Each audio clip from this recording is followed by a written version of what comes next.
Pula ba ang iyong dashboard? So, para malaman mo kung paano yan maayos, tapusin mo tong video na to. And then, pag nagustuhan mo, i-share mo na rin. So, ito na nga. Kung ang dashboard mo ay pula, huwag kang mag-alala dahil sabay-sabay tayong namumula. Hindi lang wallet nyo ang namumula. Pati yung dashboard din natin guys, namumula.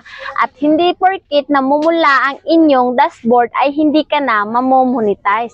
Guys, kahit yung mga big content creator na mas nauna sa atin mag-reels or gumawa ng kanilang mga vlog video guys, ay namumula ang kanilang wallet, pati ang kanilang dashboard. So guys, yes guys, ang iyong dashboard kahit namula yan guys ay maaari ka pa rin mamonetize dahil isa ako sa namula-mula dyan guys. So bago ako guys mamonetize guys sa ating stream ads guys ay namula-mula din ng aking dashboard. So okay lang yan guys, sabay lang tayo sa agos ng buhay. So huwag kayong mag-alala at huwag niyong isipin na malaking problema yan or malaking kawalan yan. Ngunit, huwag din pabayaan na laging namumula. So, para hindi laging namumula guys, kahit maliit man na video yan guys, or maliit na content yan guys, ang iyong may a-upload sa iyong reels or sa iyong long video guys,